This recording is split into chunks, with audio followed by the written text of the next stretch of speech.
We call the roll, please. Chair, Madam Mayor Pro Tem Wilcoxen, President. Mayor Brown, Present. Councilmember Somerville, Present. Councilmember Tucson, Present. Councilmember D Simmons, Present.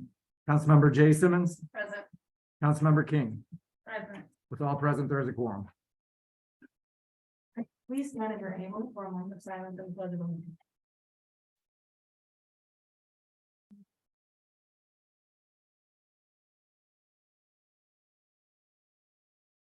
I pledge allegiance The flag of the United States of America, and to the republic for which it stands, one nation, under God, indivisible, with liberty and justice for all.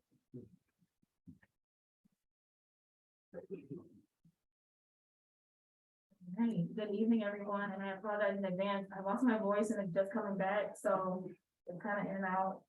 I will entertain a motion for agenda approval. The motion for any updates, changes, questions? Seeing none, all in favor? Aye. Any opposed? All right, so, of course, we're beginning our meeting early today, so city manager, you can take a session. Good evening, Mayor and City Council. Tonight, we're doing a work session, to discuss the police chief search process, and we have, our facilitator here, Joyce Parker of Michigan Municipal League. And before she takes over, I'd like to just read you a little bit about her. Joyce is an ICMA credentialized manager and has worked, in several communities around the state of Michigan. She's also worked as a city manager. She's worked in Jackson, Saginaw, Inkster, Buena Vista Charter Township, and Elgin, Illinois. In her capacity, Ms. Parker developed and managed budgets up to $250 million in organizations of 800 employees. Under her leadership and with the cooperation of city government and community, these suburban and urban cities have experienced rapid growth and development. Mrs. Parker is currently the president and CEO of the municipal group.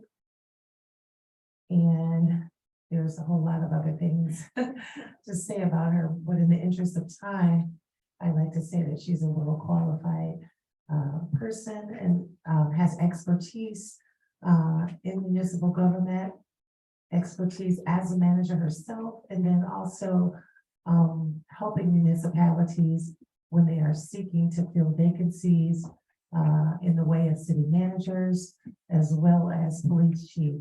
Her most recent assignment was with the city of Chelsea in the selection of their police chief, and we are happy to have her assisting us to fill our vacancy. And so tonight, I'd like you to pay close attention to the information she's going to give us, and to feel free to share with her our desires for our next chief. And she'll be more than happy to implement it into our process. So at this time, I'd like to introduce Mrs. Joyce Parker. Hi. Thank you, City Manager McMullen. Good evening to the mayor and members of the City Council. It's really a pleasure to be here this evening to talk about the search process for your police chief position. City Manager McMullen had asked me to talk about the process that has been used by the Michigan Municipal League in the past, and also to review the proposed recruitment schedule with you and try to answer any questions that you might have. So first of all, just in terms of the process, and again, maybe to introduce myself, I have been working with the Michigan Municipal League for more than 20 years with executive recruitment, and this throughout the state of Michigan. In terms of the process itself, generally, in order to start the search process, there's a need to develop a candidate profile for the position. And I've been working with the city manager, and she's been interfacing with other agencies and commissions to pull together information on what they would like to see in their next police chief. So for example, you know, in terms of their educational background, their experience, and any attributes related to the position. And hopefully I'll be able to get feedback from the city council as well related to what you would like to see in your next police chief position. So we start with profiling for the candidate. The information related to the profile is actually included in the advertisement for the position. In addition to the profile for the position, we also pull together information related to the community and the organization, and the city manager has been providing information in that regard as well. The information that we received related to the community is developed into a brochure that supplements the advertisement for the position. So when we advertise the position, we have the advertisement, and then we also have the brochure. That information can be linked to your website as well. Once the brochure and the advertisement is completed in draft form, that information is provided to the city for their approval before we actually advertise the position. In general, positions are advertised for 30 days at a minimum. Often, if, for example, like right now, we have the holiday coming up, we may want to look at adding an additional week because of the holidays. As far as venues for advertisement, there's a number that will be used related to the police chief position. The MCOs, which is an organization related to certification for police officers, we will advertise with them. There's another one called CALIA that is related to certification of departments, and we can advertise with them as well. The National Forum for Black Public Administrators is another venue where we might be able to advertise. Other national law enforcement agencies. Michigan Municipal League also have their classified, so we'll advertise through MML, and we will also link with the city's website to have the same information available. We advertise with social media, and basically do more like personal recruitment based on individuals that we may think might be a good fit for the city based on your requirements for the position. So those are examples of where we might advertise. Certainly, if there are other areas you think would be beneficial, let the city manager know, and we can certainly include those as well. Any questions so far? Okay. So we advertise, once we advertise, generally as stated before, it may be at a minimum of 30 days. An additional week can be added based on circumstances such as the holidays. Once the advertisement process is completed, we review the resumes that are received in detail as it relates to the requirements that you provide related to the position. So we match your requirements with each candidate to determine if they meet the requirements or not. Those that do meet the requirement, we will interview in advance of sending information to the city to have an assurance that they do meet your requirements. We do more research in terms of their references. And once we pull that information together, we put together 2 reports. We do a summary related to all of the candidates and how they match your requirements. In addition to that, we do a short list based on those candidates that seem to be stronger in the pool of candidates for the position. And we provide both of those reports to the city.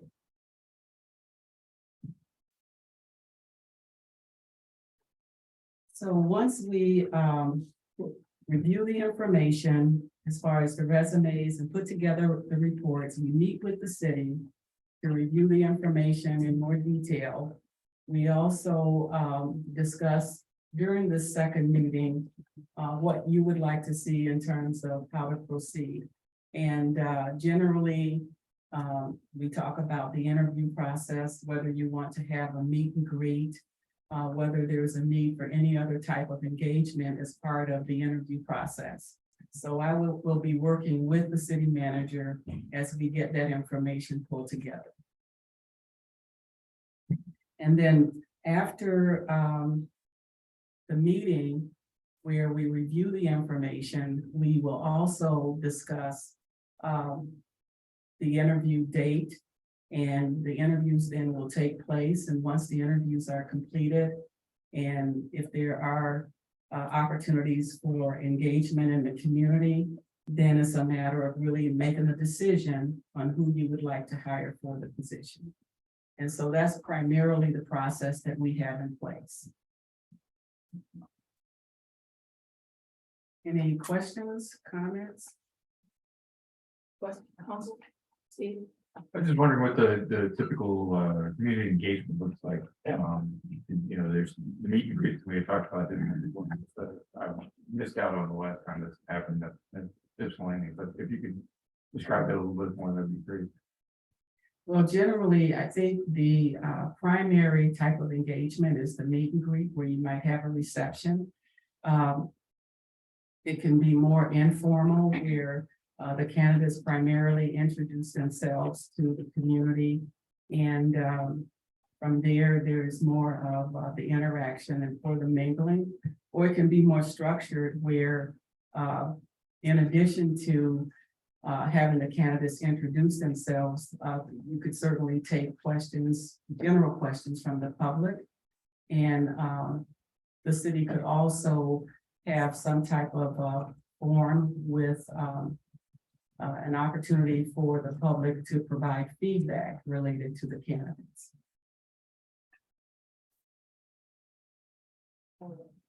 Additional questions?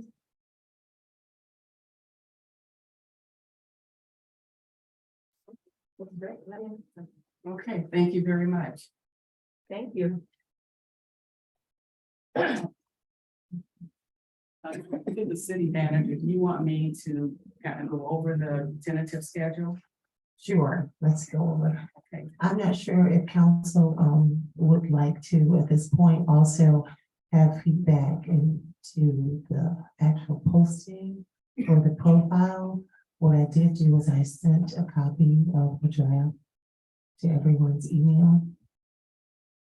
And so that you can offer feedback, because she will be preparing, as she stated, she's gotten a lot of information from me. And that is the information she's going to use to draft the brochure and also to draft the posting. It will come to you, I will show you the draft before giving her the green light to go ahead, but I would encourage you just to look at that email as well. So yes, the timeline's on. Okay, so basically, in terms of the timeline, to develop the profile for the candidate as well as the community profile, we're estimating 2 weeks, which would bring us mid-December, about the 14th of December. When we advertise, we've estimated 5 weeks because of the holiday. So the advertisement period would end around January the 20th. In terms of reviewing the resumes and making some determination related to the semi-finalists and then finalists for the position, we've estimated 2 weeks, which would take us to February 3rd. The reference checks, interviews, we estimate about 3 weeks as part of that process, which would take you to February the 24th. In terms of the appointment, we've estimated 2 weeks. And the completion date is March the 10th, with your next chief hopefully starting work within 4 weeks, maybe at a maximum, which can take you to April the 10th. And that time would vary based on whether the person is actually employed with another community. Councilmember Somerville? Yeah, hi, thanks for giving us this overview. I glancing at this position, and key, like, I guess, qualities and opportunities. I guess one thing, and I don't know if it's just me or if other people would be interested in seeing this. Last year during our council goal setting, council prioritized, forming an unarmed, non-police emergency response, and we haven't really moved on that yet, but it's something that I hope will still end up at the top, for council goals next year. So I guess, I don't know how this would be phrased, but I think it would be nice to mention that that's something that we're looking to do in the next few years, and will this person be supportive of that and help us? The idea is to take some of the burden off of the police department in situations where police shouldn't be responding. So somebody that has any experience doing that and working in communities that have done that would be really, I think, beneficial to our shared goals. Like an auxiliary police. Yeah, like, so, the way that the city of Ann Arbor is approaching it, it's totally separate from the police department. And this is like community run, and the goals, like broadly are like there'd be a separate like number to call. It wouldn't be the same as, there would be like hopefully a separate number, and completely outside of the department. So some communities across the country have done this, through the fire department instead. That way there's like total separation. Just someone who like is familiar with that and I guess supportive of that, because I think it would be very helpful as council works towards that goal. Okay. So could that possibly, this could be a part of an interview question? Yes, and actually, as part of our screening and review, we can ask questions in that regard. And I think along that, I mean, I can see that being interviewing, but the screening, part is, right, someone who's innovative and forward thinking, that's kind of, Yeah, which I see the qualities of successful candidates. I think there's some of that in there, but right, that's, I think what we're looking for. The initial run through of screening, right, is the initial, and then we can get drill deeper, sorry, it's through, but yeah. okay. If I could just add, like, I think the key is like figuring out if the candidate actually believes in that, because if they don't, then it's gonna be very difficult for us to transition in that way. If we hire somebody who like doesn't actually like agree with it, it'll be much harder, I think. Okay. Additional questions?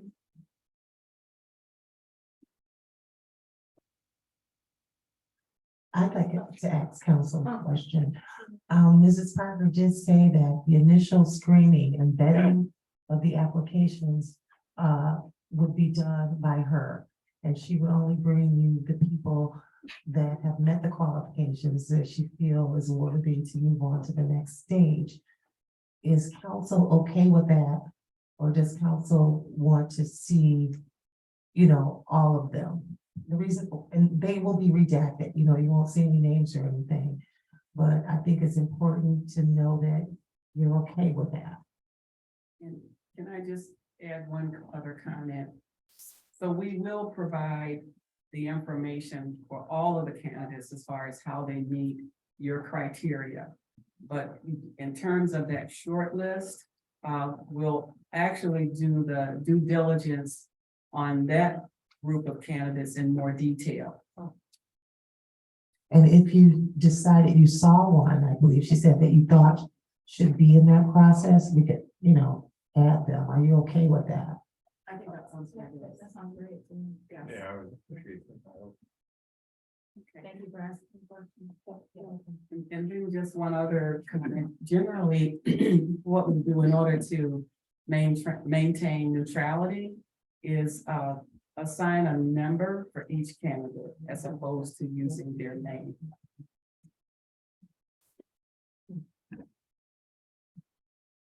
Additional questions from Mayor for Temple Claxton? I know. I'm just curious about, demographics and how much of that, in the packet it talks about, people from in and out of the state of Michigan, like what we can expect from out of state. Depending on where it's been advertised. Well, generally, we do receive, out-of-state candidates. I would say it's almost like maybe 2/3 within the state and maybe 1/3 out of state. With police activities, because of the certification process, if there is an officer, a police chief from out of state that meet the criteria and apply for the position, they'll have to meet Michigan guidelines as well. But generally, we get both. The majority is in-state most of the time. I'm just trying to go through my brain and what other municipality might do that. Ypsilanti is gonna be unique for its size, but that is a lot. Trying to think about other places that this might happen, the requirement that they have open management experience. But it doesn't seem like this is totally for people that is possible to have a first time chief. Yes, it is possible, especially, if you have a deputy chief or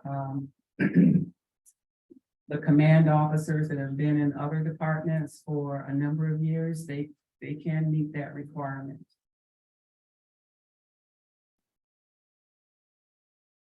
Since this is a working session, I have another question. I'd like to know, council's desire for the makeup of the panel. Because I will be extending invitations to those persons. And so we were discussing this, what the panel would look like, and there would possibly be, 2 panels, one for the first interview, correct? One for the second interview, Probably the same. The same panel. Same panel for both. the same panel for both. And we wanted to make it, the makeup of it to represent the community, and the city as a whole. So, we thought we would probably have, a member from MIPAC, maybe 2 council people, someone from, local law enforcement, not including EMU. We would make EMU one of them, but we would also have, someone from maybe Ann Arbor, Pittsfield to sit on the panel. Maybe someone from the clergy community and someone from the business community, stakeholder. And so just from the list that I've given you, do you have any opposition to that? Do you think there's some other person that should be on there? Once, I will take suggestions. And once the panel is decided, I will bring it to you. So that you know, and that you're okay. That these are the people, and I do want 2 people from council as well, so you'll decide amongst yourselves, but wanted to put that out there. So that you can be thinking about that, and if you feel that I've missed someone or some group is not represented, please let me know. City manager, is that like, mirroring what the panel looked like when we hired our previous chief, because none of us were here, so. Right, I was a clerk at that time, and from my memory, I think it was just a group of law enforcement people.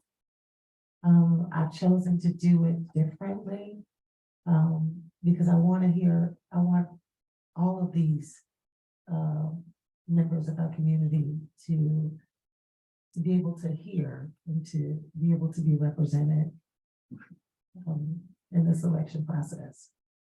So we've only did it once. since I've been here. Would, I don't know if I heard this, would somebody within the department ever be a part of the interview process? No, and the reason, and we discussed this as well, because first, I am doing some of the footwork myself. And as I went to YPAC to get their feedback, I'm doing that, I'm gonna do that also with the police department. To ask them, what is it that you were looking for in your police chief? And to make sure that their voice, is somehow in this process as well. I don't think we should have them part of the panel making that decision. And that's my own, I'm open to what council would desire, but I do want them to know that they're important and that they're a part of the process. And also I believe that YPAC kind of represents them in a way. They're advisory, and so, some of the things that they've said, I put in here, but I will make it a special purpose to do that, to go to them, and I discussed that with her as well. And if you think they should be on, I really don't. I guess my question is just, like, what's best practice in that arena, or maybe, Have you seen that? I have not all of the leadership, but I've seen like the union representation in certain instances. I think it depends on the community and how you want to really handle your process. But as I shared with the city manager, I do think there's a need to get their feedback in the process. And then as you do the meet and greet, that's another opportunity to get them involved, because the panel itself, the selection panel, shouldn't be too large. You have to kind of keep it at a size, but I certainly think it's important to get their feedback, and they can kind of share with you what they think too. Right. thank you. So Councilmember Sims. Yeah, I was just thinking about, in terms of the panel. I'm wondering too about a member from the Human Relations Commission. I would love, I can recognize that it might not be possible to have someone who might, from a population that typically might have more, exposure to the police. But maybe that's in terms of thinking about within the community engagement, that we can try to do some specific outreach for that.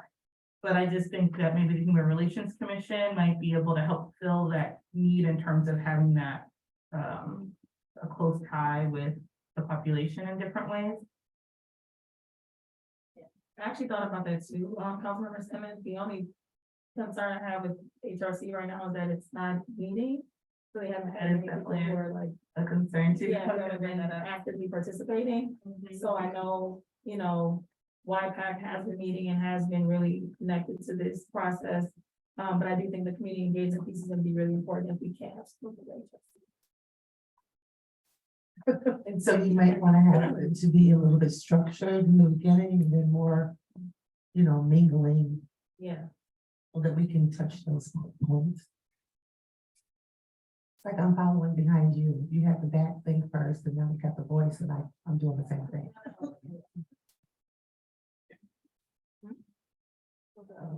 oh, yeah. Okay, further questions from council? Or- I got that. Councilmember King.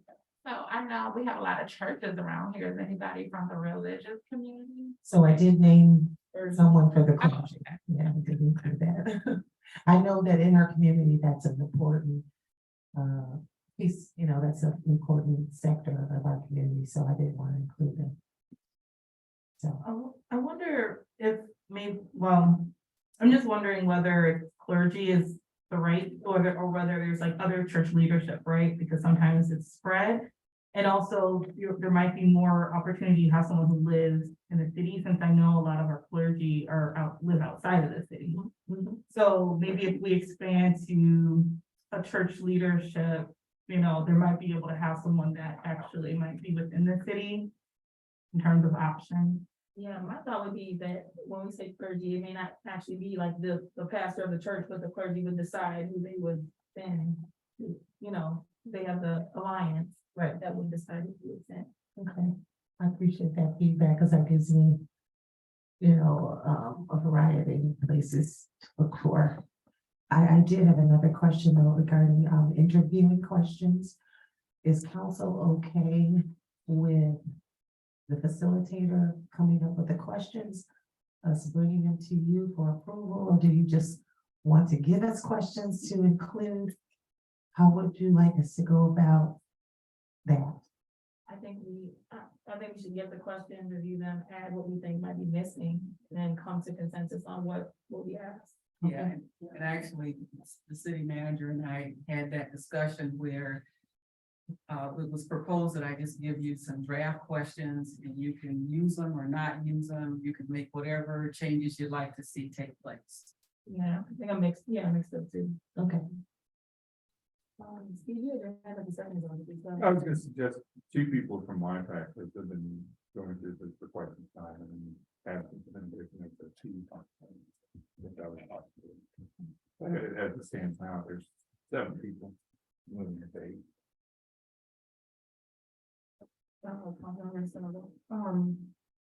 It might be helpful to also identify somebody who does youth work in the city. We have a lot of folks that are active with a lot of youth activities, so that might be nice. One of them actually is on the HRC, so. And, Mrs. Parker, how big is too big for one of these interview committees? Because I feel like we could name a bunch of people who could be there. Yeah, So what is the ideal size?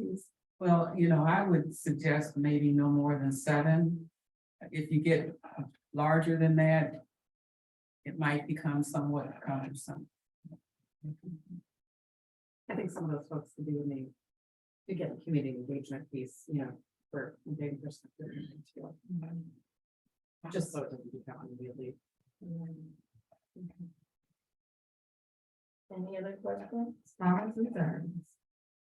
Is this where we're supposed to say things that we would like to see, or is that coming up later? You can share it with us now. Okay, I just want to, I just don't want to go out of turn. No, go ahead. So a couple of kind of thoughts I have is, one is just, through the interview process, this will probably come up more clearly, but thinking about just the experience that the person would have with both like training new folks, and like how they introduce folks into a culture, and what is the culture of the department that they're looking to really build and sustain, and also thinking about that retention strategies for the more experienced officers, how we can really work on that retention piece. And then the other thing too is thinking about what kinds of metrics they might use, or ways that maybe interest in using metrics that help to support things like community transparency and accountability, and also trying to focus on metrics that move away from more punitive presence, like tickets and things like that, or different ways of stopping folks, just in public, but that there might be other kind of metrics that the department can use to think about what success looks like, that then the community will be able to also track as well. And so thinking about kind of how they have done that in the past, or different kind of strategies that they might have for things like that.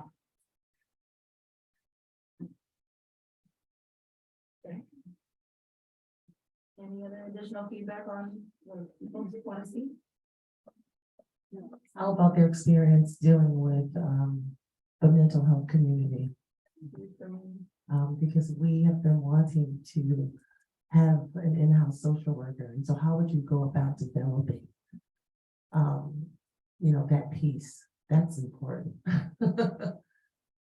So I think we should try to put that in there some kind of way. Okay. And just like in addition to that, I think it's, it's kind of thinking about how they work with a team of folks that are both like officers and civilians, right? Because that was something else I remember was coming up, was having some things where civilians would be doing some like traffic or, different things too, so that they might have to work with people who are not officers in different ways.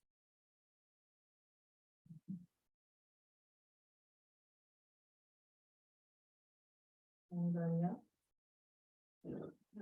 Looking forward to seeing what the questions are and going from there, so. Is there more, like first the presentation, or was this the? Yep, this is more like a working session for her to present to you and for us to gather feedback. So that we can put something together that you can look at and say, yes, we're ready to go. Because as soon as we get ready and we hit the green button, we're off.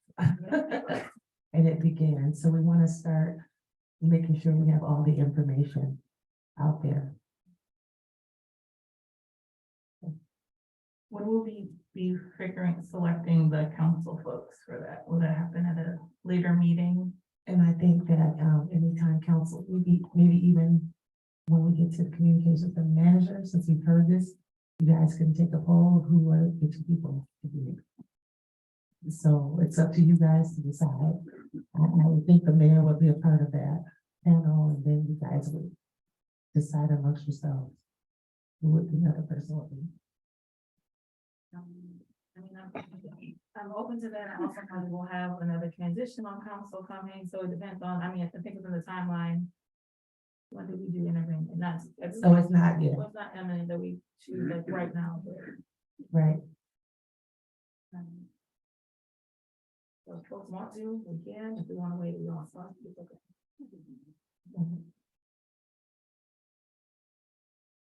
And so with the timeline in mind, I will be coming back to you, as a things of that nature, according to the timeline, so that we're ready.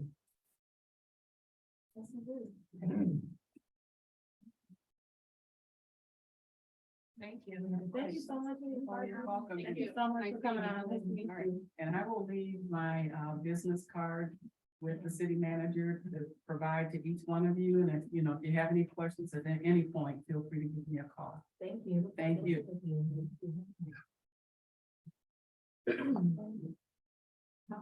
Clerk, can you take a recess until 7? Yes. You can, the work session wasn't noticed to end at a certain time. So if council wants to take a recess until 7, that would be fine. If not, How do y'all feel?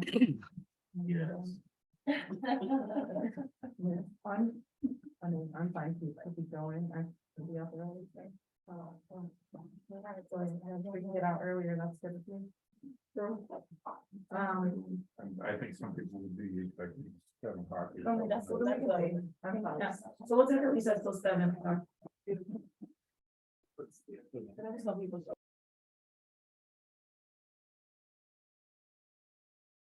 Order. All right, after our break here. So now is an opportunity for audience participation.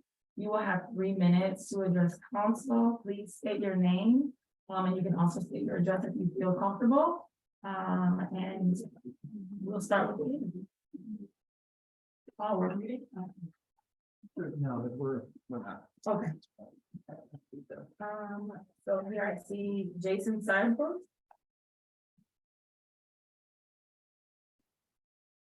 Hello, how are you guys doing? Good evening. I don't know, some of you know me, some of you may not. I just retired from IPD after 27 years as a lieutenant, and kind of wanted to come in and go over some of the things that I came across during the retirement process that I think could be fixed through the Human Resources Department. One of which is I had a hard time getting information and emails returned by Mr. Fisher. Typically it required 2 or 3 emails along with CCing Miss McMullen, which she doesn't have to deal with his stuff. He should be able to deal with it on his own. During the process, like I said, there was very little information coming back and forth. I had several questions pertaining to life insurance, medical insurance, that required several emails to get partial answers. Once the answers were gotten, once I retired, I had other questions. Again, emails were not returned fairly regularly. Kind of getting off of that, one of the things that I thought was weird is nobody from the Human Resources Department asked me for my personal email or personal cell phone number, because obviously once I'm off the city email address, there wouldn't be an easy way to get a hold of me. That could be remedied by a simple information sheet that a retiree would fill out and turn back in. Other departments, and I'll actually use a personal anecdote here. A buddy of mine who used to work at YPD recently retired from another local department. Upon his separation from the department, he was provided with a 3-ring binder that had every piece of information that he would need an answer to. Contract, life insurance, medical insurance, deferred comp, pension payouts, who to call if you have a question on whatever. Upon my separation, I was given a photocopied sheet of my sick bank rollover into my deferred comp, and I had to ask for it. I received no other information about who to contact. You know, if I had a question about life insurance. Didn't even get a response back if the life insurance that I had while employed carried over into my retirement. So I'm still waiting on that response. This process can be streamlined and be done better. And it needs to be, because up until me, we had very few retirements out of the department. Most people just left to go to another department or another, just got out of law enforcement. There's gonna be a few coming up in the next couple of years that are gonna be have to deal with this, and I would rather them have not to go through the same thing. Thanks for your feedback, and thank you so much for your service to the city. Thank you. Thanks for your time, guys. Thank you. Sean Driscoll.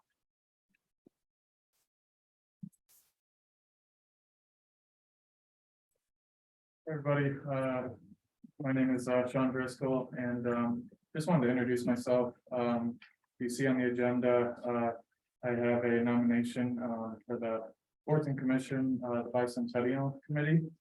And I just thought it would be nice to introduce myself. I've lived in Ipsy now for 5 years. I'm on the 300 or the 1300 block of Crow Street in Normal Park. And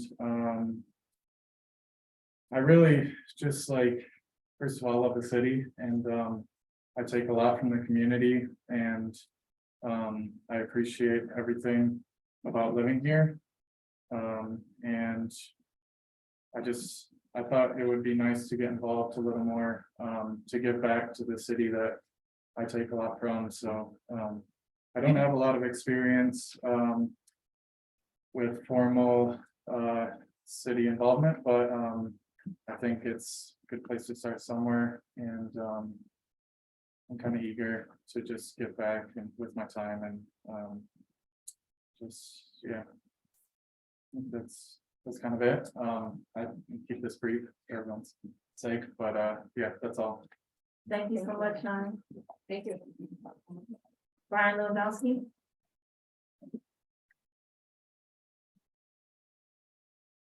Evening, everyone. A lot of you might not know me, but probably heard my name. My name is Brian Lewandowski. I'm a detective with YPD. Been there about 4 or 5 years, 4 years now, 3 or 4 years. And I love working there. I really do. I love the community. I love everything about it. One thing that's come to my attention is our HR department has been upsetting a lot of people at YPD. There's been situations where, people have tried to reach out to the HR department and received no notifications or anything along those lines. A lot of you might know we're in negotiations right now. I'm on the party board Obviously, I can't go into detail about it. However, this contract is extremely important. It's basically gonna set up for the next 3 years for our department and for the city. And that importance doesn't really, come with the HR director as well. At least it doesn't seem that way. A lot of departments nearby, they have a lot of money, okay? A lot of money they're putting toward their police departments. I love working here. I love the city. I love the community. I want to work here the rest of my life. I really do. I love being a detective. But a lot of people are telling me, hey, they have benefits here, they have more money there. And I'm trying to, hold everyone together, as a unit, so then we can wait for this contract, hopefully, be settled soon here. But I just wanted to come here and, tell you guys that, this contract is really important to us. It really is, not just for our police officers, but for command as well. I was sitting, listening to the YPAC as well.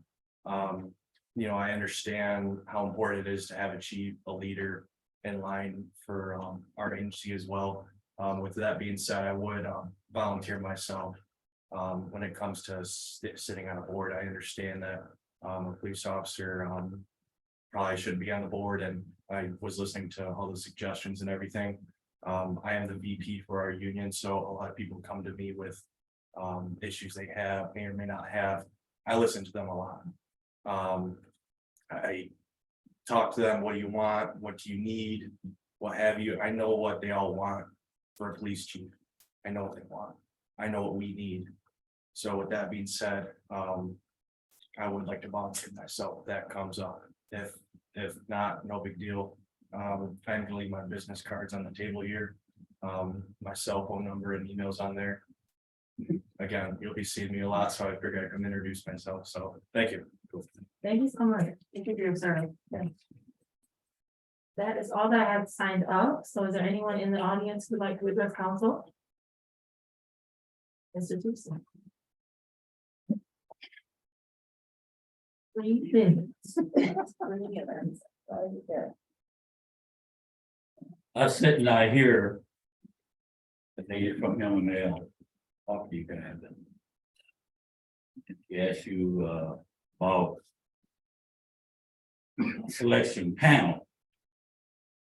And incidentally, I want to clear the air. The last selection of the chief was not all law enforcement. It was not all law enforcement at all.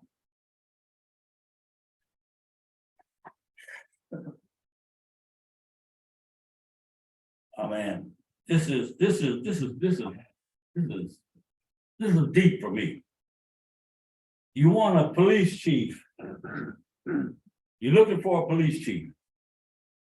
All you need in a police chief is dignity, honesty, and respect. And everything else will fall into place. If you can find one of that nature, everything else will fall in place. You do not need a police chief that causes other officers in a department to fight one another. You don't need that kind of junk. If you get that, you're gonna continue on down the same road you already got. And we talk about clergy on the panel. You know what? I'm gonna put it to y'all straightforward. On the clergy part, if they aren't interested automatically in knowing things going on in their city, I can't see no real use of having a clergy sitting on the panel. But you do what you want to do. Just because he or she is a preacher, that doesn't mean that they are completely down with the community.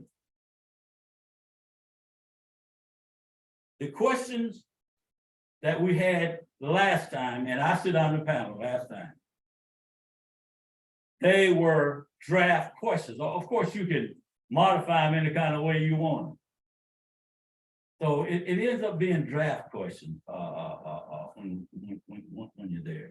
So as I said, guys, this thing here, selection of chief, is dear to me because I know what Ypsilanti needs as a chief, and I've seen the kind of chiefs that Ypsilanti has had. Dignity, respect, and honesty. And guess what? If you get that, everything else will fall in place. That's what you look for. Thank you. Would anyone else like to address council?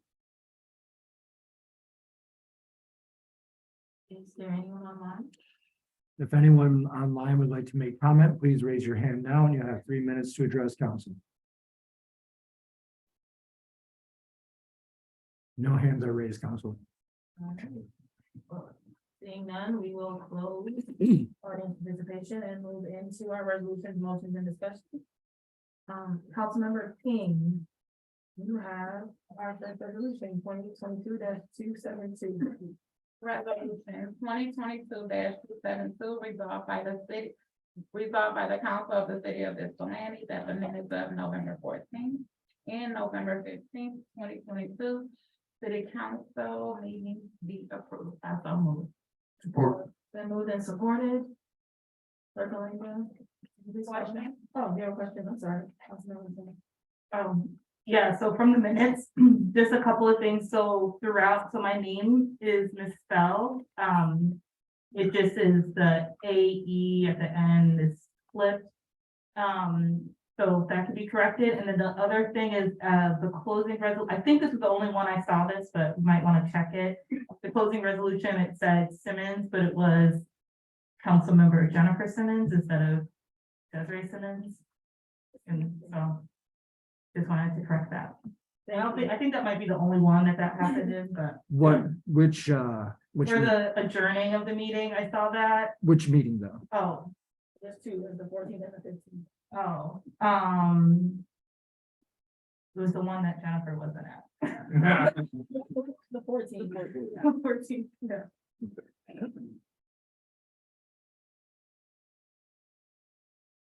Any other edits or nothing? All right, seeing none, clerk Kalanga? Mayor Brown, Yes. Councilmember Somerville, Yes. Councilmember Tucson, Yes. Councilmember D Simmons, Yes. Councilmember J Simmons, Yes. Councilmember King. Yes. Mayor Pro Tem Wilcoxen, Yep. motion carries unanimously. Thank you. Councilmember Tucson, you have 2022-273. Quick question, do I have to leave the addresses on here as well? No. All right, so resolution number 2022-273 resolved by the council of the city of Ypsilanti that the following residents be appointed to the city of Ypsilanti board of commissions as indicated below. Sean White to the ZBA board, expiration was May 1st, 2025. Brian Jones Chance to the planning board, May 1st, 2024, and I so move. Support. It's moved and supported. Any questions or discussion? Councilmember Bennett? I just wanted to just right quick say I'm really excited to see Mr. Jones Chance is looking to continue service within the city. Of course, I just want to say that one of the things that I know a couple of years ago when he started on council, we had a group of folks have been working on a plan through the planning commission as a subcommittee of the planning commission for housing affordability and accessibility, and definitely led the charge to put that aside. And that was a couple of years ago. And so wanting to name that we still don't really have a strategy off of that. And now with Mr. Jones Chance going to the planning commission, this is some of the work within that space. So I am excited to see some, further on our agenda. I know for the overnight shelter that he worked on. And so I'm really excited to see that, but also just wanted to name that we do need to have a more robust strategy. And because the subcommittee was through the planning commission, and had support from the planning commission at that time, I would like to see something come back forward, that gives us, you know, because that was supposed to be part of our master plan. So I just want to name that as we're going into that space. Any other additional comments or questions? Seeing none, Clerk Kalanga? Councilmember Somerville, Yes. Councilmember Tucson, Yes. Councilmember D Simmons, Yes. Councilmember J Simmons, Yes.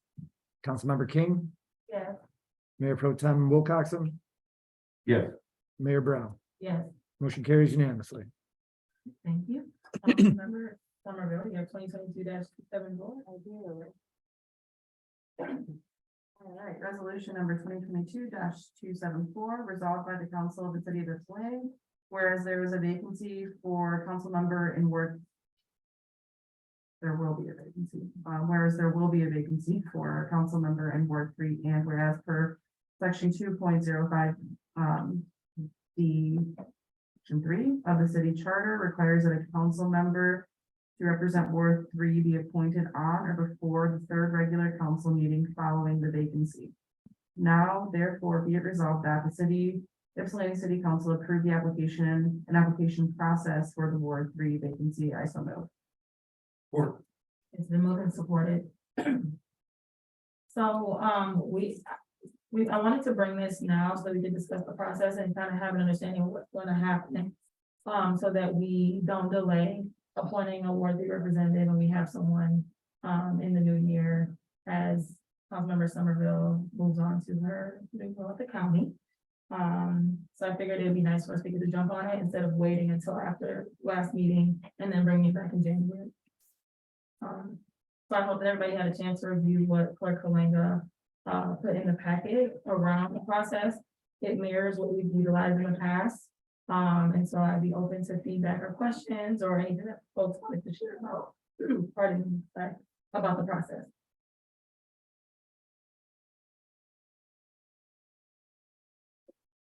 Councilmember Somerville? Yeah, so I, a few weeks ago, asked the city clerk and the city attorney if this was possible based on the fact that we know that I'll be vacating my seat. I know the last time that we made the appointment to council, we actually made the appointment the night that we did the interview. And I guess, so obviously I won't be a part of that, process because it would be inappropriate, but I would just say that if that is something that you all want to do, I would be willing to resign sooner. That way somebody could be appointed after the last council meeting of this month. But the person can't get appointed until I resign. So I just wanted to make that clear. I just know at the last time we did this, we appointed the same night as interviews. So I don't know if that's something that council wants. So Councilmember Somerville? I mean, I don't necessarily think it's necessary for you to resign early. I mean, I think we did that because we were under a time. Yeah, no, I realize that. Yeah, I don't think we were expecting you to resign early to do this, just so that we have a process so we can do it in as quickly as possible. Yeah, I think and maybe Andrew can correct me, is the first meeting in January the 10th? Andrew? That's correct. The first meeting in January is So- January 10th. There'd be a vacancy for 10 days. But Yeah, And also the way the timeline is currently proposed, the interviews would fall on the 21st. If council would prefer, we can just do a 6 o'clock start time on the 20th and have the interviews then. It's all up with what council would like. so if we did the interviews on the 20th. And Councilmember Somerville was here and that's her last meeting, she would still have to, she could resign after the meeting, correct? Correct. She- They just, and the city attorney can correct me if I'm wrong, they just wouldn't be able to take the oath of office until the seat is vacated. Okay, okay, so I guess I'm willing to do whatever is best for everyone. I don't know if there's any like emergency things that could come up between December 31st and January 10th, but weird things have happened, so. I guess I was asking the question because if you resigned after the meeting, they could be sworn in any day after that. Yes. Okay. Yes, correct. And again, the city attorney can correct me if I'm wrong, but if Councilmember Somerville did submit her resignation in writing to the city clerk, then that individual could take the oath of office just following that. So potentially there wouldn't be a gap at all. Okay, yeah, well, I'm cool with whatever the majority of us want to do. Okay. So, yeah, what's the feedback on that? that is in the process. I unfortunately went to the conferences, so I would prefer probably to do it 6 p.m. on the 20th. Yeah, Yeah, start early, that would be my preference, yeah. And again, I mean, it's up to you, Councilmember Somerville, if you resign or not, but I don't think there's necessarily any dramatic urgency that, you know, you have to do that, and that we have to, you know, it could be the next following meeting. I think it, yeah, it's not a big deal. In that respect. yeah, I would prefer a 6 p.m. start on Tuesday, on the 20th rather than the 21st. So I don't know what the rest of the council feels about that. I agree with this. I agree. I'll probably be late, but If we started at 6 on Tuesday, on the 20th, yeah, yes, yeah, I have something, but I could probably leave it a little early. I don't think I should be there. Should I be there or should I not be? I don't know. I don't think it. If you're not gonna vote on who your person is. then no. Okay, any other comments, concerns? Questions about the process? Like, it sounds like we have consensus around 6:50 on Tuesday. Do you have to do anything formal to amend this? If, I mean, the entire body agrees for the 20th, if that's okay with the city attorney, I think we go ahead and vote.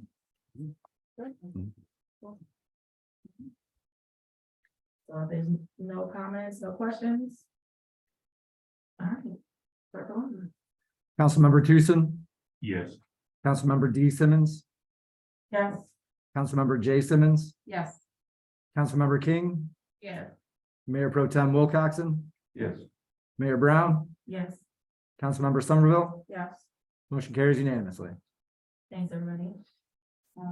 Council member Tucson, I think you have 2022-275. Indeed, so resolution number 2022-275 resolved by the council of the city of Ypsilanti, whereas the city of Ypsilanti recognizes the importance of an overnight warming shelter during the cold, harsh winter months in Michigan and seeks to assist our most vulnerable, and whereas the city operates the Ypsilanti Freight House and generates revenue to support the ongoing maintenance and community purpose of the space. Excuse me. And whereas the investment in a warming center at the Freight House is a part of a broader strategy to prioritize community health collaboration with community partners like the Shelter Association and Ypsilanti Downtown Development Authority. And whereas St. Luke Episcopal Church has offered to host an overnight warming shelter at 120 North Huron Street, and the Shelter Association will provide operational support as detailed in the following memorandum of understanding. Now therefore be it resolved that the city of Ypsilanti City Council approve the budget amendment as provided, the revenue sharing agreement between the Development Authority and the memorandum of understanding with the Shelter Association of Washington County and St. Luke's Episcopal Church to jointly operate an overnight warming shelter at 120 North Huron beginning in December 2022 and ending by April 2023, and authorize the mayor and the city clerk to sign on behalf of the city. And I so move. Support. It's been moved and supported. Good evening, Mr. Jacobs. Good evening, Mayor and City Council. It's good to be with you, and I'm happy to provide this RFL, the agreement. I want to start by introducing a few of the folks that have worked on it. Dan Kelly from the County Shelter Association, and then my friends from the St. Luke's Episcopal Church, Beth and with Alice, and of course, our friend Brian Jones Vance, really spearheaded this effort. Through some personal connections. One point of order before I ask Brian to kind of introduce how this came about, is there was an amendment provided, I think, by paper. It's an $1,800 charge for St. Luke's for the use of the space. Wasn't originally included. The budget amendment does account for it. Just a detail of where you need to change in the final agreement. So Brian, would you please come up? Well, hello. Hello. Brian Jones Chance, recovering city councilman. Not going well, apparently. Yeah, so, really the point today is that, building a whole community requires that we care for the most vulnerable people in it. 2 years ago or so, I was introduced to them through, one of our Ward 1, residents, CJ McLaughlin. And, we got together with, Patton Doyle from the DDA and Christopher Jacobs. And we started talking about doing daytime warming. I don't even remember if it happened that winter, but Christopher and Dan did a lot of work and made sure that it actually happened at the Great House. That's going well. Since then, we've been working to get overnight somewhere. To my knowledge, we haven't had that here in the city before. There is a rotating shelter program done through the Shelter Association of Washington County at various congregations. But nothing permanent or semi-permanent here in Nipsey for overnight. I approached Beth Scriven, she's the interim rector at St. Luke's Episcopal Church. Through a connection with Patrick Eklund, who is my best friend, and he introduced me to Beth, and we had a conversation.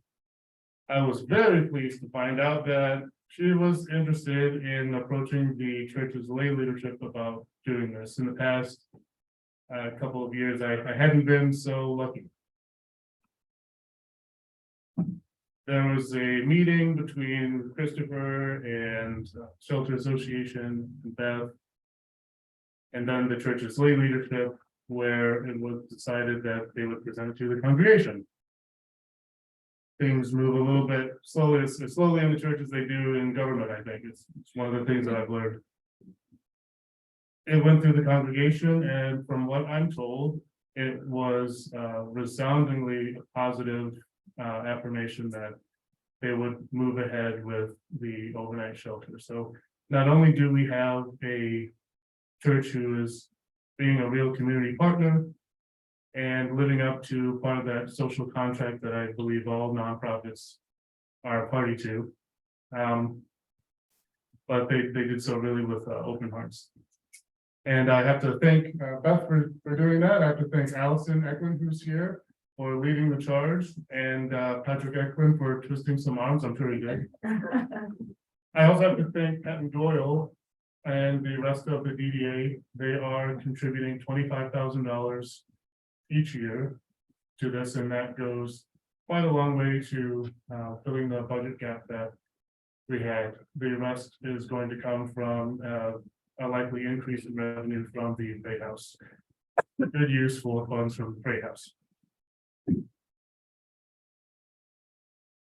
I also have to thank especially Christopher Jacobs, who really took this on and made sure that all the pieces came together, made sure the money came together, worked with all the moving parts.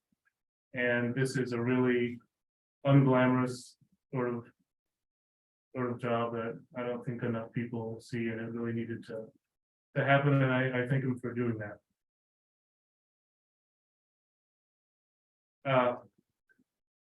It's also important to mention, you know, I say this kind of thing all the time, that we not start patting ourselves on the back when we do good things like this, because this really is a Band-Aid. It's an important thing for us to do. It's literally the least we can do. And we have to keep in mind that affordable housing needs to be meaningfully and equitably addressed. That mental health needs need to be meaningfully and equitably addressed in our community. Otherwise, this will remain a Band-Aid. I hope that the need for this shelter becomes a thing of the past, but you know, I'm not sure we'll get there very quickly. So I want to just keep those two things, affordable housing and mental health, at the front of your minds, and that we not get too excited, but we can be happy that we've taken a little bit of care of some of the folks who need it here in Nipsey. Yeah, thanks for letting me chat here, Christopher. I guess I'll go over a little bit of the budget piece. So like I said, 25,000 is going to come from the DDA for the next 2 years. 35,000 is projected to come from the Freight House. Should that get dicey, I don't see any reason why we couldn't possibly get funding from the county to fill in the gap, because the gap would be pretty small. Is that right, Eddie? Sounds good, sounds good to me. So, there shouldn't be any effect to the overall budget here. It should all be met by either revenue or funds from the DDA and revenue sharing or the RFL side. Are there any questions? I am capable of answering. Questions from council? Well, Councilmember Summerville, Thank you, Brian Jones Chance, and everyone who was involved with this. Yeah, so actually I wrote down in my notes, and this will be something that will probably for other people on council, because I don't think I'll be here when this comes up, but I do just want to remind everybody that we have 2 different streams of money that comes from recreational cannabis. We have one that sits in a social equity fund, which means every year the city gets $1,000 from each permit fee, and it goes into a separate bucket of money, and it's meant for promoting equity in the community. So I would just highlight that as something that could be used towards this. And then also every year we get revenue sharing from the state of Michigan, which is totally separate. The reason why I wanted to highlight the social equity money is because that money is specifically for equity issues, and there's more details in the ordinance. But that could be one mechanism to support this. And I think it would be a really good use. So I just wanted to highlight that now while I'm still on council. thank you. Councilmember Lisa. Yes. Hello, thank you. I appreciate all the work for this. I'm excited to see this agree. You know, it is definitely Band-Aid, but sometimes we need that to stop the bleeding. So appreciate St. Luke's opening doors and for all the work and knowing that this is ongoing work. This question I don't know, might be better for Dan, but just in terms of the population for the overnight for staying, whether it's open to all or whether it's restricted or limited by population, like is it only for men or is it open for others? Yeah, I know how that works on the rotating shelter, and I believe the women go to Delaware, but I'll let Dan, is it gonna be the same? Yeah. Or Councilmember Simmons, excuse me. Yeah, the goal is that, thank you, everyone, thank you, council, for considering this, by the way. The goal is that we'll, at Freight House, when the Freight House closes for the night, we'll work to triage, as we do already, people who want to stay out here, men specifically, at the congregation location here. And anyone that wants to head back to another, either rotating shelter or the Nuanez Center. It's a lot of logistics, but that's the name of our game. That's like the primary things. We joke we're like UPS, constantly doing lots of logistics. And we do it thoughtfully and try to minimize it as best we can for folks, because it's a lot to move around. But our goal is to keep anybody that is at Freight House here if we can, as long as not too many it reaches capacity. But it will primarily serve men, because that's about 70% of our guests are men. Majority of the guests at the Ypsilanti Freight House as well. Thank you, Dan. Additional questions from council? I just want to also thank Brian for spearheading this and all your work, Christopher, Dan, everybody who's involved. Like, this is amazing that we can at least start to move in the right direction, and there's lots more work for us to do, but this is a good start. If there are no further comments.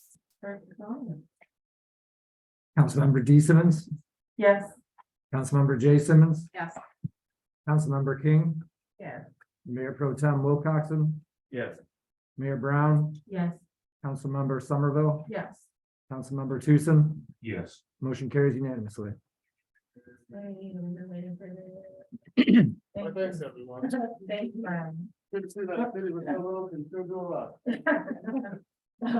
Councilmember Sardo, I believe you have plans for this. Is that all right? Resolution number 2022-276, resolved by the council of the city of Ypsilanti, whereas the bicentennial committee has planned the 2023 New Year's event to take place downtown and has chosen TLS Productions to implement the ball drop at midnight. And whereas the Bicentennial Committee requests funds from the Bicentennial account to be released upon final invoice for services not exceed $15,000 by the city manager and the finance director. Now therefore be it resolved that the Ypsilanti City Council approved the budget amendment as provided to support the New Year's Eve bicentennial drop on South Washington Street, and I so move. Or it's been moved and supported. Mr. Jacobs, hello again. Hello, just me this time.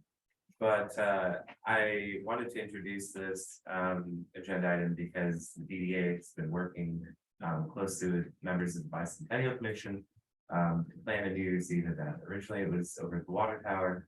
What's came back at about $30,000 for that ball drop, so that was out of our price budget, right? So we then shifted to thinking about other places downtown that this could be done, where there's a density of businesses that we open at midnight. And downtown is the best location. There's a big steel sign over at the old Smith Furniture and the Legal Services Building. It's pictured in the packet on page 43.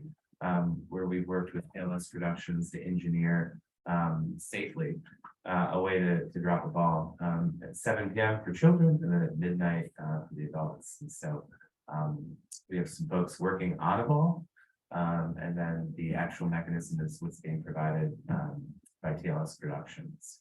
So I know there's a lot of planning in the works. We've met on this a few times, kind of divvied out labor and pieces needed to bring this together, from working with local businesses for adult themed stuff to more children oriented businesses earlier in the day for that 7 p.m. ball drop. And we're gonna be looking at a street closure that day, so we can do this safely on South Washington Street. And I think it'll largely be like a First Fridays, where there's self-guided activities among the different businesses, and then culminating in this ball drop event. So I thank the Bicentennial Commission for stepping forward and offering paying $15,000 for this part of the event. I know that the DT provided $1,000 as well, and the DDA is likely to help fund it at their upcoming meeting. So I'm happy to answer any questions, and I appreciate you considering it. Thank you, Christopher. Questions or comments from council? How's that fun? Yeah. Councilmember Somerville. Just want to thank Christopher Jacobs and Tom and other staff that are working on this to pull it off. Further comments? So the $15,000 is what you already funded. The $15,000 is an amount that we are throwing in. It's not the total cost of the production, but to not exceed that for the event. We have commitments that exceed that. But we have commitments that will be like in full sponsorship for this event. So to answer your question, yes. Our overall budget, if it helps to put this to scale, our overall budget for the whole year is $150,000. Our main event is on August 19th. So this is just a mini event that we're hosting. Councilmember King. I agree with Councilman. I can't wait. And I was just wondering what made us decide to do 7 and 12. I know you said because of the kids, but was that the main reason? If you want to do a different time, we could. We're not actually very kids. That was what was suggested by the folks that were working on it. But it's not. Share a little bit on why. So it kind of just came off as like, how do we make this like kid friendly? And I was also just thinking, when I was a kid, they faked midnight for us, and I didn't find out later in life until I was an adult that they just changed all the clocks. So I thought it would be a good way, because I think that there are a lot of parents that aren't gonna keep their kids up till midnight. It's not necessary that like you can't come to the midnight event if you're under like 18. Like we're not like having like there's not restricted. It's just for people who don't want to be up at midnight and want to do like be part of the celebration. And also we can like provide more things like hot chocolate and cookies for people who aren't going to be out participating in more adult friendly activities. Okay. I love it. They used a lot of us. I was very sad when I found out. They went through all that. Okay. Any other comments? Seeing I none. do know the Clerk, how many, Councilmember Jay Simmons, Yes. Councilmember King, Yeah. Mayor Pro Tem Wilcoxen, Yes. Mayor Brown. Yeah. Councilmember Somerville, Yes. Councilmember Tucson, Yes. Councilmember D Simmons, Yes, motion carries unanimously. thank you all. Councilmember Jason. Resolution number 2022-277, resolved by the Council of the City of Ypsilanti. Whereas the City of Ypsilanti has been allocated funds by the Michigan Department of Transportation to perform rehabilitation work on Factory and Forge Street bridges. And whereas the city engineer OHM has prepared a proposal to provide design engineering services for the project. And whereas design engineering is necessary prior to bidding. Now therefore be it resolved that the City of Ypsilanti approves the proposal from OHM for design engineering services for an amount of $88,500. And further, that any change orders may be approved by the city manager to facilitate the completion of this work. And I so move. Support. Been moved and supported. Hello. Why, hello. You can't go across the video. Truly a sad night. I know. Huh. I believe this is fairly straightforward in line with things that we've done in the past. I'm here for questions. Questions from council? I'm just excited to move it forward. Me too. Bonnie's fixing the darn roads. That's right. OHM and Ron got us the money. Well, you're executing, so that's wonderful. All right, so if there are no questions or comments. All right. Councilmember King. Yeah. Mayor Pro Tem Wilcoxen, Yes. Mayor Brown, Yes. Councilmember Somerville, Yes. Councilmember Tucson, Yes. Councilmember D Simmons, Yes. Councilmember J Simmons, Yes. motion carries unanimously. Thank you. Councilmember D, and you have our next resolution.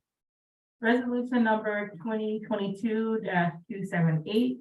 Resolved by the Council of the City of Ypsilanti, whereas the City of Ypsilanti has been allocated funds by the Michigan Department of Transportation to perform rehabilitation work on the Forest Street Bridge.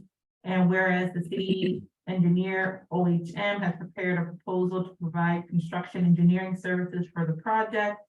And whereas construction engineering is necessary to begin the project in the 2023 construction season.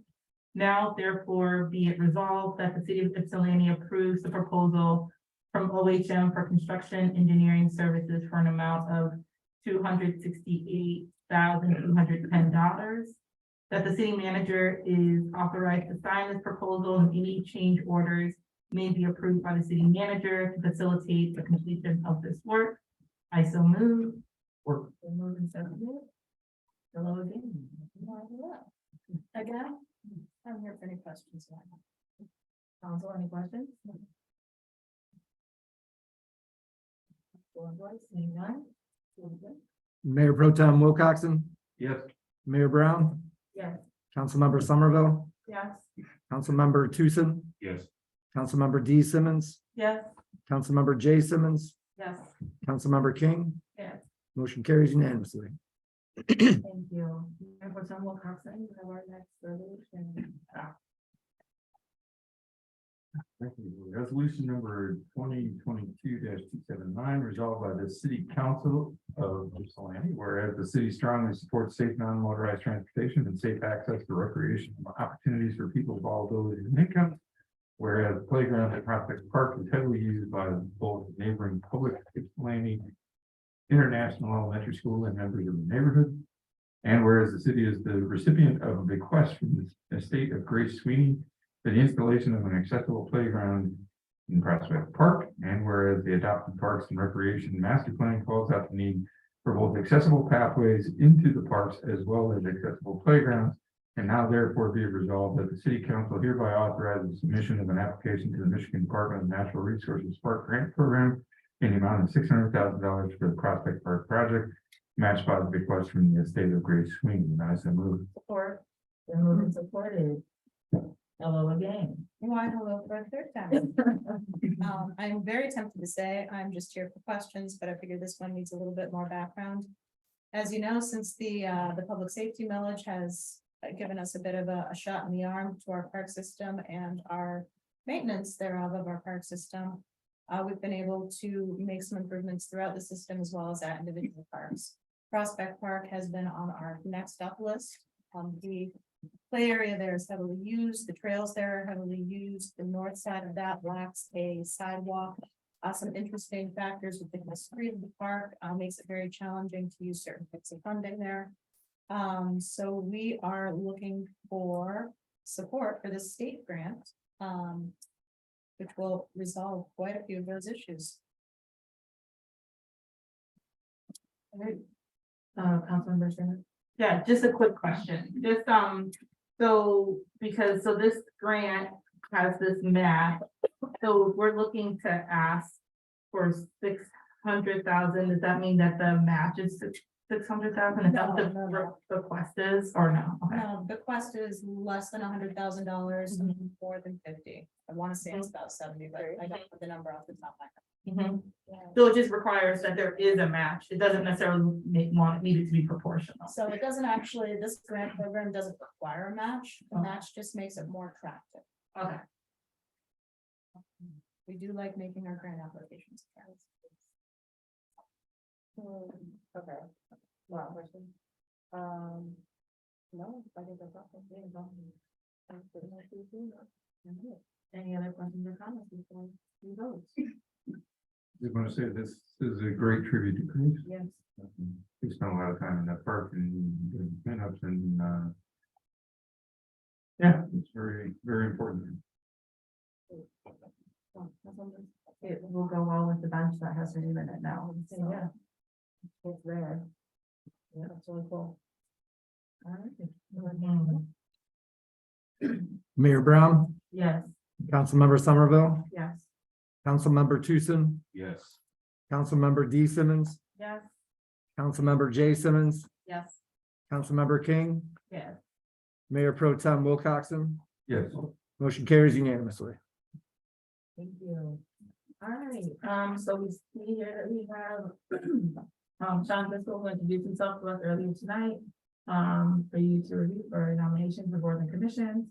And we will move to the other report, so it's advisory commissions. We haven't had a meeting. HRC also has not had a meeting. Arts Commission, we haven't had some meetings during the last. Parks and Rec.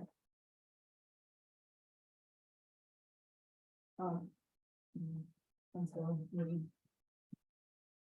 Sorry, I did not attend. Yep. What was the race definition?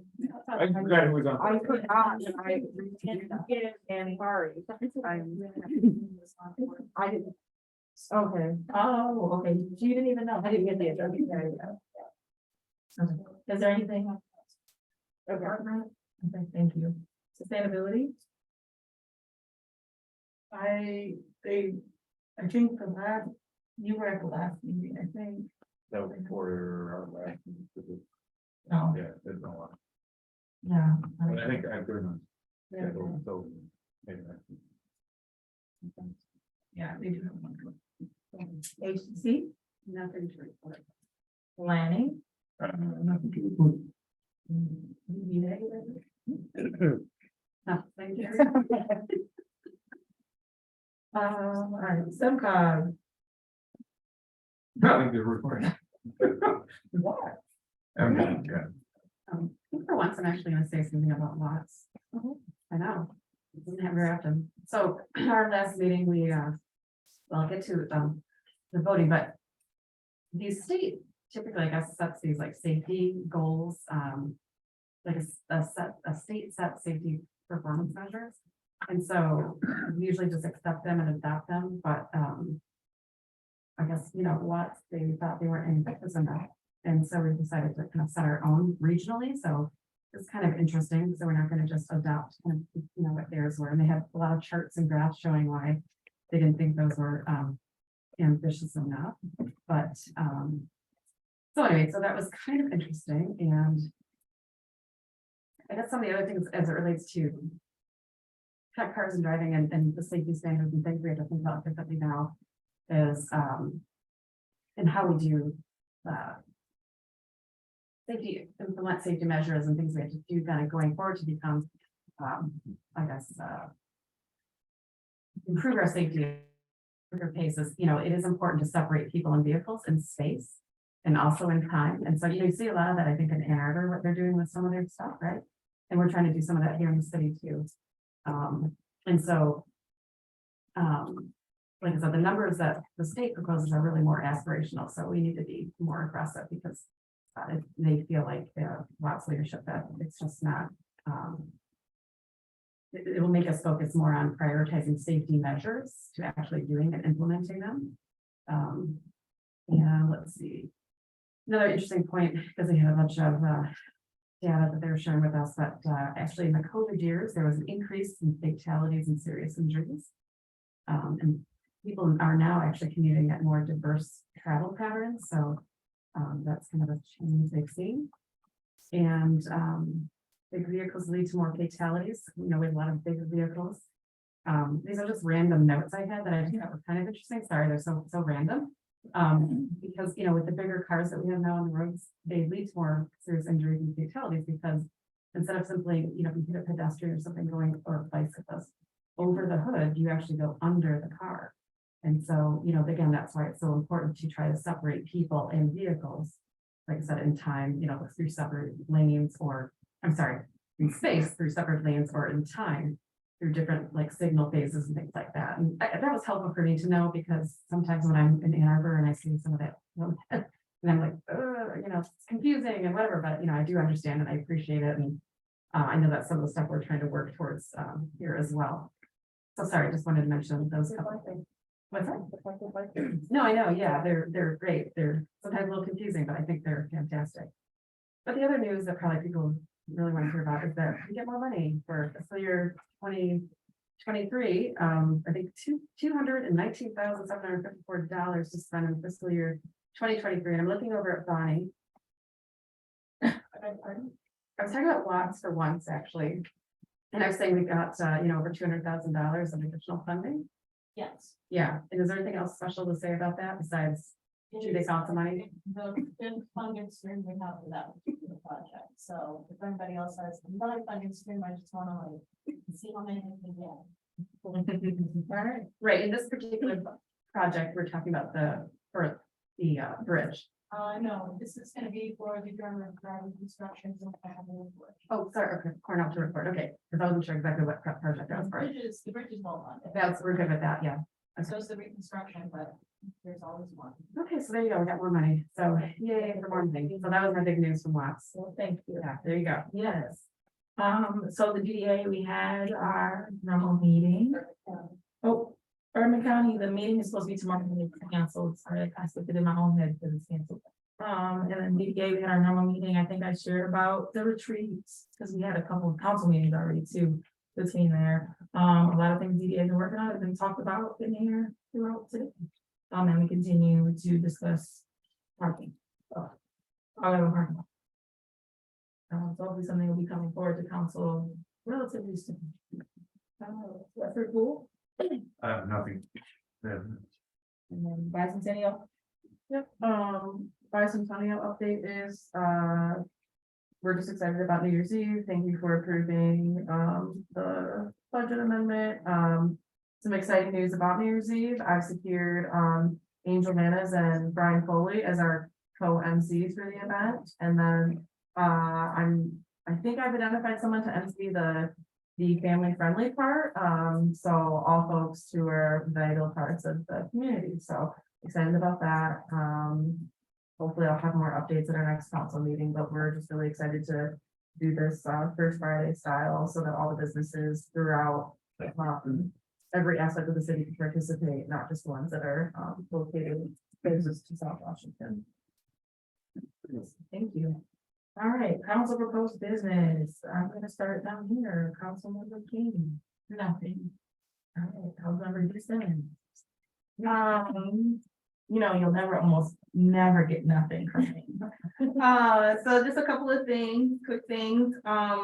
One is, so I know when we're talking about the HRC, this is something I was gonna bring up today, because they have not been meeting, and I think this is a big concern for lots of reasons. One of which is that it's one of the commissions that's actually part of our charter. And so they're supposed to be meeting at least quarterly, and so that's not happening, and so I have some concerns about that. And so thinking like, what can we do? So I know that, so yeah, I guess one of my questions is, what do we do when we have a commission that's defunct like this, but that is actually required? Some folks were saying whether we, have everyone resign and start all over, whether we bring them in front of council. So I'm just wondering about some guidance around that, because there is lots of work that needs to be happening with the HRC has been so important in the past. And I feel like ever since a couple of years ago, when there was all of the issues around the decommissioning and everything, that the HRC has never rebounded since then. So I would defer to either Mr. Barr or the clerk around the meetings. I don't know, has it been more than a quarter since they've met already? They haven't been able to meet since December of 2021. And then prior to that, they were engaged for a little while. Prior to being with COVID and whatnot, they were kind of shut down for a little bit. There's been several resignations, and then council did remove 2 members that had never attended a meeting. And currently the plan was to get up to 5 members to ensure that they can meet quorum and then re-engage with that commission. Right now they're at 4. So with an additional member, that would put them up at the 5 mark. So this really means that we need to identify someone or folks to apply to be on the commission. And I know that there have been several of us who have been trying to get folks. I know I've talked to members of the commission who have also been trying to like market the commission and hear about what its purpose is and what can and could be done as a group. And so we gotta just hit the plate, and I suppose to find folks to participate. I see your hand. Oh, yeah, I guess one suggestion, 2 of the people that have applied, they didn't really know about the commission, and I like explained to them kind of like the scope and like ideas of what they could do in that role.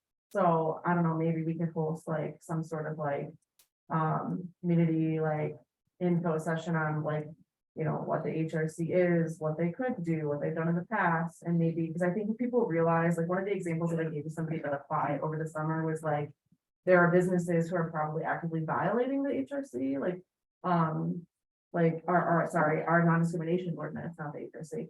And I gave examples of that, and that person was like, oh, I think this happened to one of my friends. And I'm like, yeah, if the commission was active, we could be making sure that like both residents and employees at businesses in the city actually know that we have a non-discrimination ordinance and what that is. So like some of the things that we've added recently are source of income. So our tenants being discriminated against because of their source of income. Like, so I think if we do some outreach, I know it's helped in conversations that I've had with people because they don't really know what the commission does. And I'm like, well, cool question. This is what I think you could do if you were on the commission. So I think also like sharing like what they could do, because sometimes people have no idea. Like they read the ordinance or the city charter and they're like, okay, but what does that actually mean? Well, like one thing is like business practices. Are people being fired because of their gender identity? And I think people just like outreach, like they could use city resources to promote what it means for businesses to follow our non-discrimination ordinance. So something like that. Yeah. No, I think that would be great. I think that there's a lot of questions about commissions overall. And so thinking about, how we can empower the commissions, I definitely would be interested in, I don't know, like a commission fair, I don't know. At some point, like just like open up where people can like engage, and it's just such a great way to get people, into leadership within the city. But then also this one is required of us. So yeah, that sounds good. I just wanted to like lift that. And then the other thing I just wanted to bring up is, so one is, I know for something that came up yesterday, that went before the zoning board of appeals, were some issues around the supportive housing ordinance. And this is just, I just want to name as something that we might need to look at overall, whether this is actually an ordinance that we need in the city, because it's not an ordinance that is typical, and I don't know if it's like updated in terms of even best practices around supportive housing and, you know, and also it also lifted up parking requirements that we have within our ordinances, for development that I think we should also revisit overall, in terms of looking at best practices within cities with thinking about parking and development and housing and the trade-offs for that. So, I'll be trying to reach out to figure out like, how do we do that? Or what are some of those steps for, you know, looking at some of these specific ordinances? And just as an update for folks, I know the last council meeting, people were coming forward with questions around solar and our roofs, and that's something that we are still working on. So just know that has not fallen off of our agendas. So thanks. Thank you. Mayor Pro Tem Carson. Forgot to mention during the liaison reports, did meet with the non-motorized advisory committee. They had not had a meeting in a few months, but in that, they're also looking for members. They did have a quorum, but the current projects are, one of the current projects that we're working on is establishing routes around town, within all wards for biking and walking to get, most of it is connecting to parks so that people can get around town to different parks, but also alternative routes, for commuting and getting downtown from all the different wards. So that may come up and may need, some support for signage and determining those routes. So that'll be coming up in the future. Want to give an update on Penn Dam. 2019, we committed $500,000 to work forward towards removal of the dam. On December 5th, Christopher Jacobs submitted a pre-proposal for a grant that would give a substantial sum of money for the actual removal of the dam. I think we put in for what, $400,000 or $4.5 million. Yeah. Right. So that, you know, and that requires matching funds. And so matching can be done with hours spent from city staff, and the volunteer time that I put in is actually counted towards that as well. But with that, we'll be coming up close to the limit that we set for that, but that will get us through the entire project. And so where we are right now is we're in the second phase of the DNR grant that we have for the engineering studies. To do that, AECom is the lead engineering firm on that. They were involved in the first phase of that, but were not the lead. And something that happened recently was they need to do surveying for the impoundment properties. And so a notice was sent out to a subset of those impoundment property owners. And that got everybody invigorated about that.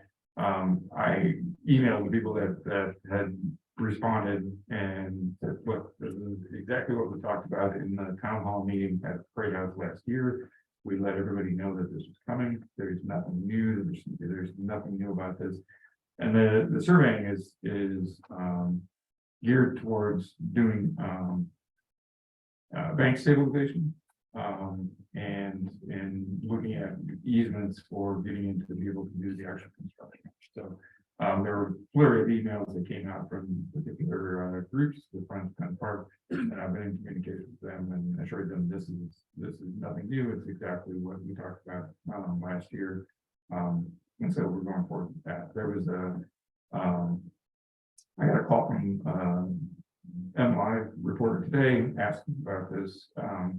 At the same time, the deadline yesterday for the dam removal there was a deadline for, grants for dam repairs and one of, Ward 2 constituent had, sent in a pre-proposal for staff to consider, late Friday afternoon. And so that just wasn't, a reasonable turnaround to expect that with, but we're also not just going to change directions on it. And so submitting 2 of those proposals with completely different, intents, would not be looked at favorably by the state. So, we've got the pre-proposal in for, this large chunk of funding for the actual removal. And, we should have more information in about 3 months from that. Thank you. Councilmember Sutton. Okay, Trustee, thank you.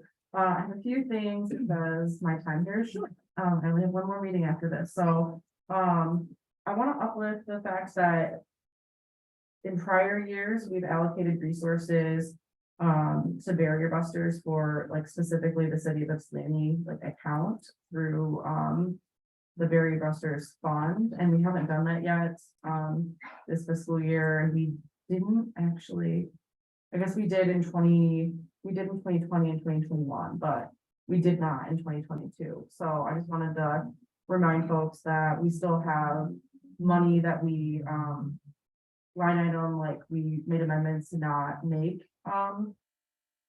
that decision at the time, but it would maybe be worth revisiting now that we're entering into colder months. I've noticed a few evictions throughout town recently because there's been trash placed out front, and it just, it's just disappointing. It sucks that people are in that situation. We were lucky when eviction moratoriums were in place, but we're back in the time where people are being evicted actively. There are currently 49 families in Washtenaw County who are houseless and have no place for relocation for their families. So if we can help prevent some of those evictions, it would be really great. And Barrier Busters has been super helpful, and they've given us great data to show how our fund specifically has served city residents. So I just, think about maybe doing that. I also wanted to, Brian Jones Chance and I started working on a relocation ordinance for renters to mirror what the city of Jackson has done in the past. And I know that there was a little bit of back and forth with Mr. Barr, and I'm just kind of wondering where we are with that. And I guess throwing it out here because I won't be on city council anymore, and I would love somebody else to take that on because neither is Brian Jones Chance. And I think it would be a really important ordinance to put in place for people. This would basically protect renters if there's a situation where their landlord, there's like an inspection and there's threats to health and safety, and they need to be vacate the unit while repairs are made, or for various other reasons, the landlord would be responsible for the relocation payment. It would be run through the city. So it'd be great if 2 folks want to champion that. And I guess just generally, I'm really excited that we're going to have a supportive housing property in the city, and hopefully I can serve as someone who can help bridge the gap on any issues that come up. I know that Councilmember Simmons is familiar with the organization that will be in Ward 3. So I'm glad to have her there to help field any local questions. Supportive housing is a great resource. I'm excited to hopefully see more of that, not just in the city, but other parts of the eastern side of the county. And I think if staff have any questions, if they get questions from residents and they don't understand what supportive housing is, feel free to shoot me an email. I'm sure Councilmember Simmons also, and I know Mayor Brown has also worked with supportive housing in the past. I think people often turn negative on things because they don't totally understand them. But supportive housing can do great things for people and keep them housed and safe long term. So and also places like Avalon, if we make changes to our ordinance, also provide harm reduction services, not just to the tenants on site, but to other members of the community. We do need to make a change in the city policy for that to happen at this site. Currently, with the variance that they had before the ZBA, only tenants of that property can utilize services provided by Avalon. But it would be really great if all citizens, could be serviced up there. So I just wanted to highlight that there didn't need to be a change, in our ordinance. And that's all. Thank you. Renee Simmons. I think actually, Bonnie. I should have met with you today, but I keep saying I'm gonna send this email and I keep just getting sidetracked. So I'm gonna tell you about we looked at deposits of gravel in a couple places, you know, it's just kind of how it will walk. I haven't noticed those in other areas in Ward 2, but Portland and Whittier. There's kind of an accumulation, and then Collegewood and Cambridge kind of swirling around there, and then Roosevelt, like, you know how Roosevelt is, there's Roosevelt that goes east-west, and then there's Roosevelt that goes kind of north-south, where they converge. Oh, the Roosevelt, Yeah, like kind of that like southwest like area, and actually the very top layer of the laptop is kind of deteriorated too, so I think that's contributed to it there. Yeah, so just they're kind of like a large accumulation, so to me, like people on bikes, motorcycles, and it's a little treacherous, but. Our street sweeper is supposed to be in the way. So just because. Yeah. You said that was Portland and what, I'm sorry? Whittier. Whittier? Yeah. Oh, there was Portland and Whittier, Collegewood at Cambridge. Because that's where it's the low point and it all comes, and then Roosevelt, they have that funky, you know, where it comes together. If you have something else somewhere else. Yeah, I just wanted to volunteer, right? Back a year or so ago, that corner at Portland and Whittier, the corner I lived there. I cleaned it up and put it in a can, and you guys came by it. I'm willing to do that again. It's not as bad as it was that night, but I just don't have a can to put it. Oh, yeah. If I get a can, I'll take care of it. Well, I would do that too over by Collegewood and Cambridge, but then it gets so heavy, it's more than the 50 pounds, you know. So that's why I'm kind of, but if you want, I'll put it in a can and I'll give you a can. All right, I'll take it. I'm just saying. Oh, anything else, then I'll reach back. All right, let us know. We're happy to shovel it up and if you want to pick it up. So, thank you. That's actually it. Yeah. Councilmember Tucson. I indeed have something to share. So I would like to bring to attention for all the people in physical attendance and virtually that the community group The Cream will be having its 3rd annual Winter Empowerment Tour giveaway in 5 different cities with 5 to 6 different stops. They'll be giving out pillows, blankets, toys, appliances, food, clothes, tools, and so much more. The dates and locations of the tour, I'll have them before the next meeting, on the 20th. I just wanted to bring this whole event to everybody's attention. The last one I remember that we had here in Ypsi was in the parking lot behind Perry School and at Bottles and Backpacks, where we gave away a lot of bedding, toys for the kids. It was around Christmas time. So I just want to make sure everybody's aware of that. That is all. All right, thank you. I thought it's sorry. Okay.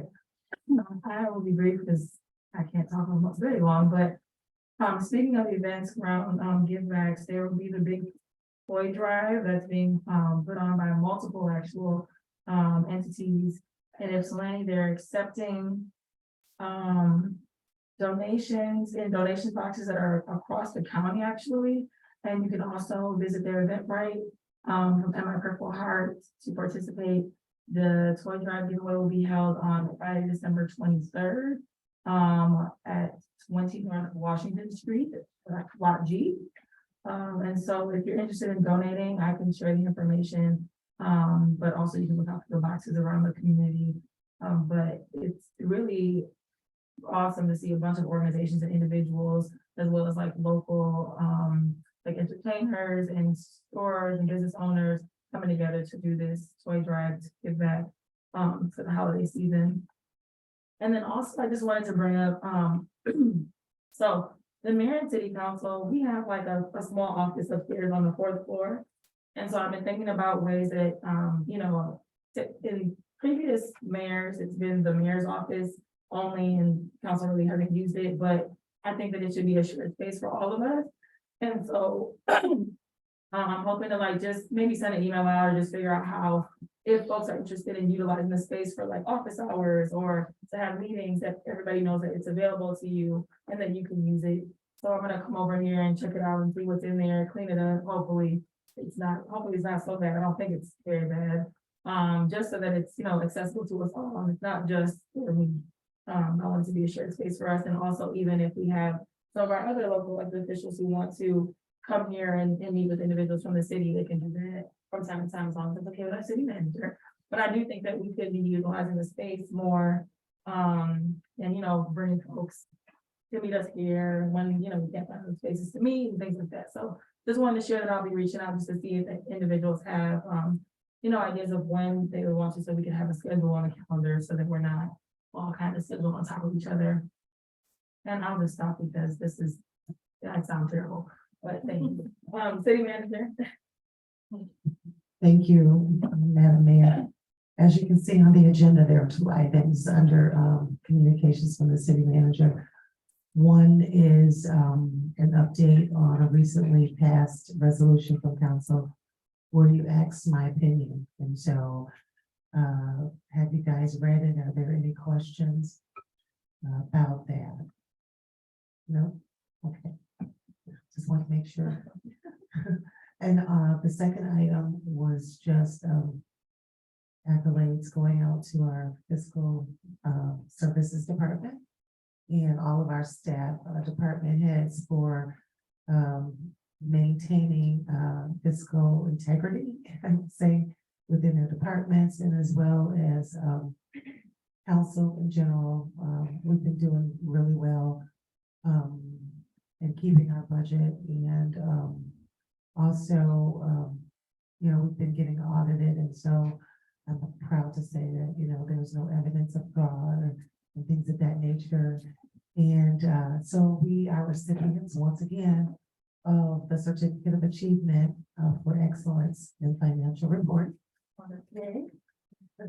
Special thanks to Raven Basavica, the finance staff, and again, all of our department heads who oversee their respective departments. So the other thing is I wanted to make an announcement. Joe reminded me of the groundbreaking and the special event that we're holding for Dorsey Estates, 220 North Park Street. It's this Friday. Please put it on your calendar. It's 11 and 12:30. We don't know if we're gonna actually have the groundbreaking dirt part because of the weather forecast, but the 11 o'clock event is going to happen. So everyone is invited. And I want to thank council, the mayor and Mayor Pro Tem for showing up. Oh, and also Councilmember Somerville for supporting the city and showing up in at our annual Christmas party. So you guys missed it if you weren't there. Consider this an early invite for next year. Please be looking out for that. And I guess I can give an update about our contract negotiations. We are actively negotiating with PLAM right now, our Police Officers Association. And our emphasis is on recruitment and retention, I should say, recruitment and retention. And we're keeping that at the forefront as we negotiate in good faith with them. To address some of the comments made tonight regarding the HR department, I think that was a good suggestion that we provide our retirees with an exit packet. And so I'm going to pass that along. We haven't done that before, but it's a good idea. There's a lot of of things that retirees don't understand, as was stated during comments about their benefits. And so I'm going to relay those messages to our HR director. Because they don't get a choice in their benefit, but they do have to enroll. So those are some things we need to make clear, and I'll take those back, and hopefully this will be something extra that we can do to simplify our process and to provide the information that they need. So I appreciate the statements that were made. We've how should I say this?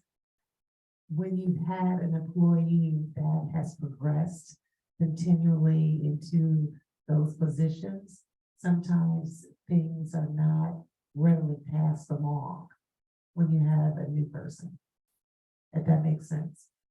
And so in the past, the people that have occupied the position were internal. And so some of the things that may have been done were done maybe verbally and, you know, just out of instinct because I was here, but now we might need to formalize them.